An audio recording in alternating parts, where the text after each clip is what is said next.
Hello friends, आप सभी का स्वागत है आपके अपने YouTube channel GK the knowledge में। इसमें हम आज बात करेंगे लोकसभा की। लोकसभा का जो वर्णन है आर्टिकल 81 में किया गया है। कल हमने पढ़ा था संसद के बारे में, तो आइए देखते हैं लोकसभा।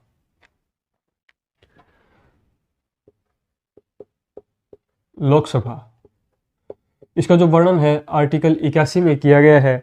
और लोकसभा के जो अन्य नाम है, अन्य नामों से जाना जाता है अदर नेम। अदर नेम क्या है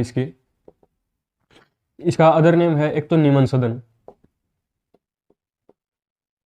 दूसरा है अप लोअर सदन, लोअर हाउस, जनता का सदन और लोकप्रिय सदन।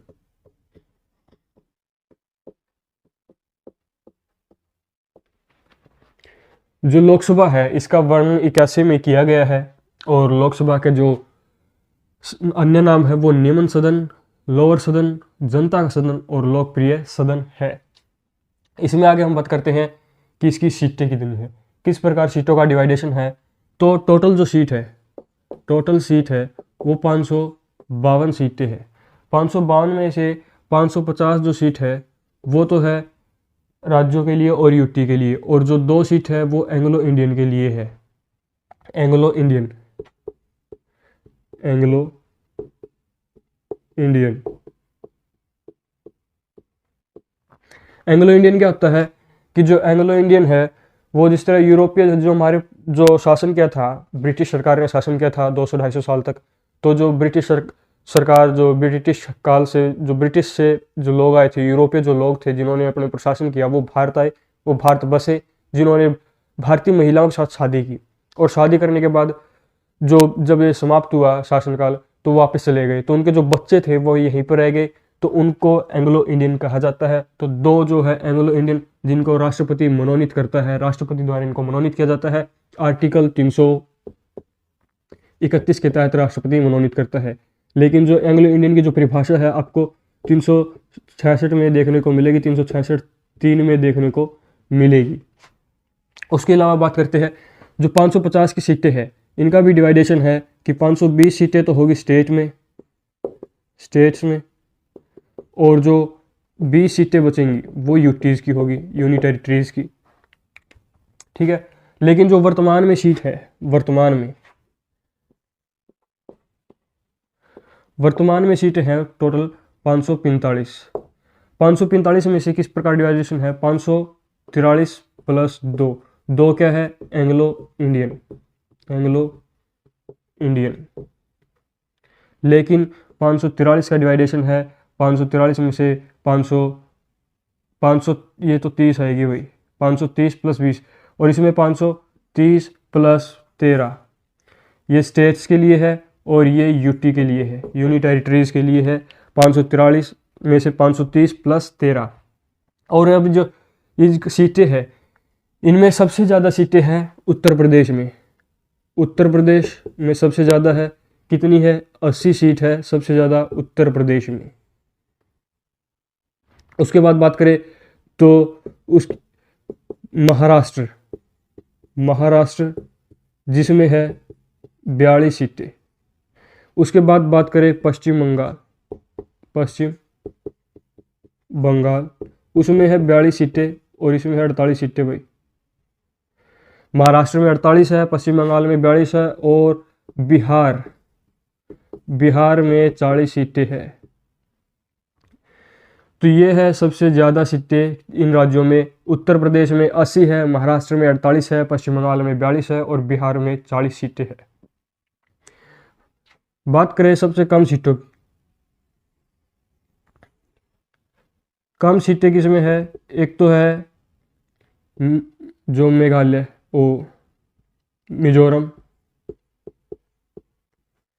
मिजोरम 1 सीट है, नागालैंड जिसमें 1 सीट है, और सिक्किम। और जो बाकी के अदर जो 4 स्टेट है, जो हमारे पूर्वोत्तर जो राज्य है उनमें 2-2 सीटें हैं। इसके अलावा गोवा में भी 2 सीट है, गोवा में भी 2 सीट है। तो सबसे कम सीटें मिजोरम, नागालैंड, सिक्किम में है, 1-1 सीटें। गोवा में 2 है, और जो पूर्वोत्तर राज्य बाकी उनमें भी 2-2 सीटें हैं। यूपी, महाराष्ट्र, पश्चिम बंगाल, बिहार में सबसे ज़्यादा सीटें हैं, 80 यूपी में है। उसके बाद ये क्रमवाइज है।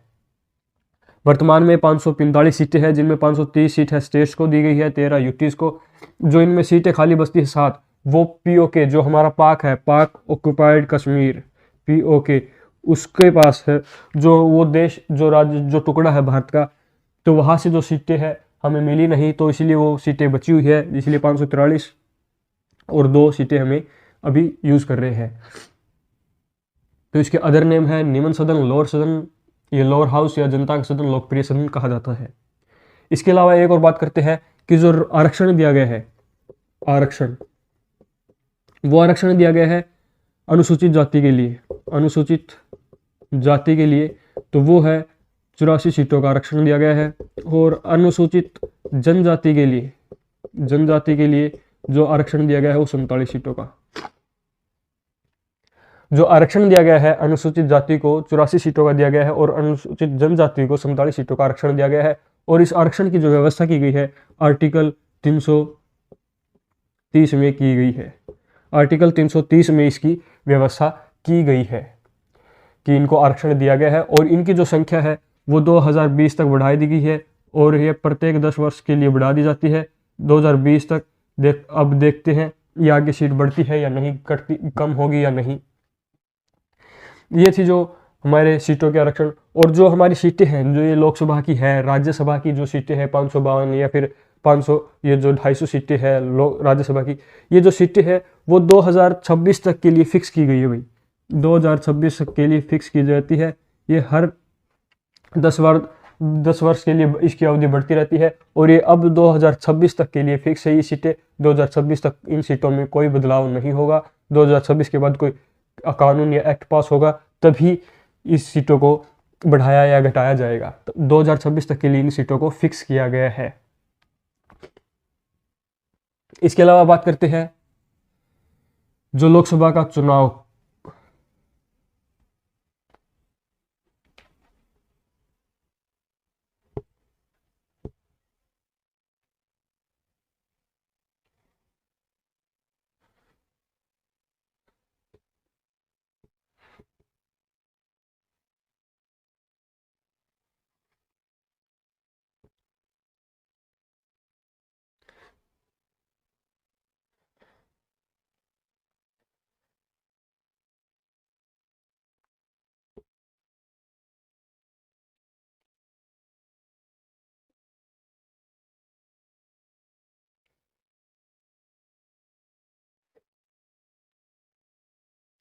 अब बात करते हैं लोकसभा के जो चुनाव की, चुनाव, तो इनका जो चुनाव है वो किया जाता है सार्वभौमिक वैश्विक मताधिकार, सार्वभौमिक मताधिकार। इनका जो चुनाव है, लोकसभा के सदस्यों का जो चुनाव है वो सार्वभौमिक मताधिकार द्वारा किया जाता है कि जिस व्यक्ति की उम्र 18 से ऊपर है या 18 से अधिक है, 18 प्लस है, उसको प्रत्येक को वोट डालने का अधिकार है। उसके साथ किसी प्रकार का भेदभाव नहीं किया जाएगा। दूसरी बात करते हैं इसमें जो सार्वभौमिक वैश्विक मताधिकार के अलावा कि जो अगरता ही विजेता, अगरता ही विजेता मतलब जो वोट सबसे ज़्यादा प्राप्त करेगा वही विजय घोषित किया जाएगा। अगरता ही विजेता मतलब जो सबसे ज़्यादा सी वोट लेके आएगा उसी को विजेता घोषित किया जाएगा। इसके अलावा बात करते हैं एक सदस्य चुनाव क्षेत्र कि जो चुनाव क्षेत्र से केवल एक ही सदस्य निर्वाचित होगा, कि जितने भी चुनाव क्षेत्र होंगे उन प्रत्येक चुनाव क्षेत्रों में से एक एक सदस्य ही निर्वाचित होगा, भले ही वहां पर चाहे कितने भी प्रत्याशी या कितने भी उम्मीदवार जो है एक सीट के लिए खड़े हों, लेकिन एक सदस्य एक ही चुनाव क्षेत्र से विजयी घोषित होगा। और ये जो चुनाव क्षेत्र है वो जनसंख्या के आधार पर विभाजित किए जाते हैं, जनसंख्या के आधार पर विभाजित किए जाते हैं। अगला है प्रत्यक्ष रूप से, प्रत्यक्ष रूप से। जो लोकसभा के सदस्यों का जो चुनाव है वो प्रत्यक्ष रूप से किया जाता है। उनका जो चुनाव है इसमें किसी के साथ कोई भेदभाव नहीं होता, प्रत्येक व्यक्ति को अपना एक एक वोट डालने का अधिकार होता है, इसीलिए उनका प्रत्यक्ष रूप से चुनाव किया जाता है। तो लोकसभा के जो सदस्यों का चुनाव है वो सार्वभौमिक वयस्क मताधिकार के आधार पर अग्रता ही विजेता होगा, उसके आधार पर कि एक सदस्य चुनाव क्षेत्र, एक जो चुनाव क्षेत्र होगा एक सदस्य चुना जाएगा, और प्रत्यक्ष रूप से कि जनता जो है अपना मत डालकर प्रत्यक्ष रूप से उनको चुनती है। इसके अलावा बात करते हैं इनकी योग्यताओं की।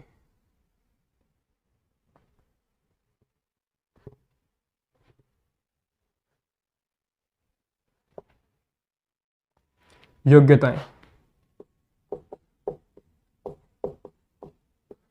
इनकी जो योग्यताएं हैं, इनकी योग्यताओं का जो वर्णन है कि सभी में सेम ही योग्यताएं हैं लगभग, जैसे कि ये भारत के नागरिक हो, पहला तो भारत के नागरिक हो,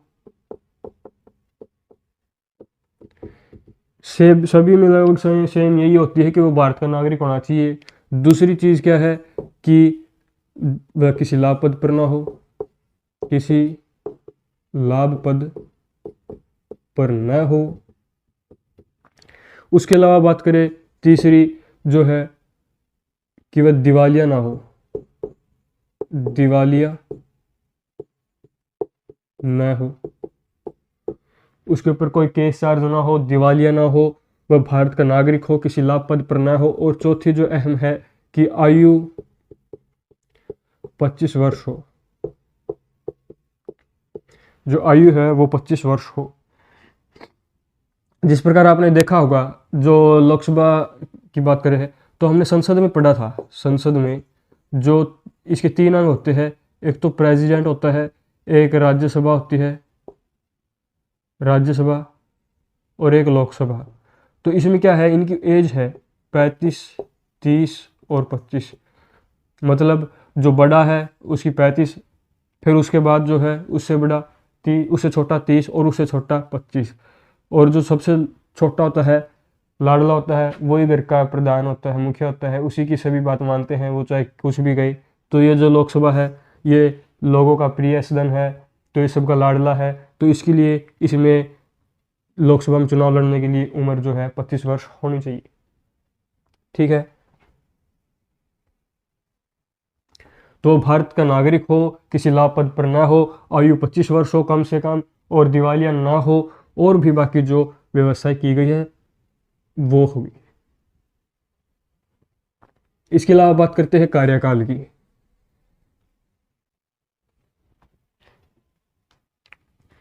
जो कार्यकाल है, कार्यकाल, वो लोकसभा का जो कार्यकाल है वो 5 वर्ष है भाई, 5 वर्ष का जो कार्यकाल है लोकसभा का। और इस 5 वर्ष में प्रत्येक 5 वर्ष में इनका अधिवेशन होगा, और इस अधिवेशन की जो अध्यक्षता है वो स्पीकर और जो वाइस स्पीकर होगा वो करता है। लोकसभा का जो कार्यकाल है 5 वर्ष है, और इसको 5 वर्ष से पहले भी भंग किया जा सकता है, पहले भी भंग किया जा सकता है, पहले भी भंग किया जा सकता है। अगर इसको बहुमत प्राप्त न होता हो तो इसको राष्ट्रपति भंग कर सकता है, और राष्ट्रपति भंग करेगा मंत्री परिषद की सिफारिश पर, मंत्री परिषद की सलाह पर, इसको पहले भी भंग कर सकते हैं। अदरवाइज ये 5 वर्ष के बाद अपने आप समाप्त हो जाएगी, और 5 वर्ष बाद चुनाव होते हैं। और जो हमारे आम चुनाव हुए थे, आम चुनाव यानी लोकसभा के जो चुनाव हुए थे 1951-52 में हुए थे, ये मतलब नवंबर 1951 को शुरू हुए थे और नवंबर 1952 को समाप्त हुए थे पहले आम चुनाव। और कमेंट करके बताइए कि अब कौन सी लोकसभा का कार्यकाल चल रहा है। इसके अलावा बात करते हैं, एक आता है गणपूर्ति, गणपूर्ति या कह सकते हैं कोरम, कोरम, गणपूर्ति या कोरम। जो गणपूर्ति है ये बहुत इंपॉर्टेंट है भाई। गणपूर्ति, इसमें क्या होगा कि जो बैठक होगी लोकसभा की सदस्यों की, जो बैठक होगी वो उतनी वैलिड होगी जितनी कि अगर वहाँ पर उपस्थित 1/10 सदस्य उपस्थित हो लोकसभा की, लोकसभा के 1/10 सदस्य या 10वां भाग सदस्यों का अगर वहाँ पर उपस्थित है तो ही वो बैठक को जो है चलाई जा सकती है, उसको वैध माना जाएगा कि बैठक है भी। कि मतलब अगर कुल 545 सदस्य है तो 1/10 सदस्य मतलब 55 सदस्य होने चाहिए बैठक में, तभी उस बैठक को बैठक माना जाएगा, तभी उस बैठक का जो स्तर है वो आगे चलेगा। तो इसको गणपूर्ति कहा जाता है। उसके अलावा बात करते हैं अध्यक्ष और उपाध्यक्ष की। अध्यक्ष और उपाध्यक्ष, जो अध्यक्ष और उपाध्यक्ष है वो क्या है कि जो लोकसभा के जो सदस्य जो चुन के आते हैं, लोकसभा में जो सदस्य जितने भी निर्वाचित होते हैं उनमें से एक अध्यक्ष और एक उपाध्यक्ष चुना जाता है। कोई बाहर से कोई व्यक्ति नहीं चुना जाता, उन्हीं के अंदर से एक लोकसभा का सदस्य और एक राज्यसभा का सदस्य, एक अध्यक्ष और एक उपाध्यक्ष चुना जाता है उनमें से ही जो लोकसभा के सदस्य होते हैं।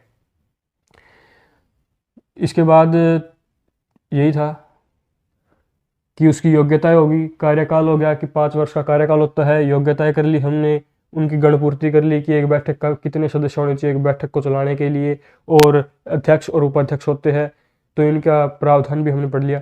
तो आज की वीडियो में हमने देखा कि लोकसभा और उसकी रचना के बारे में, उनका चुनाव किस प्रकार होता है। आज की वीडियो में इतना ही, फिर मिलेंगे एक और नई वीडियो के साथ। धन्यवाद। जय हिंद।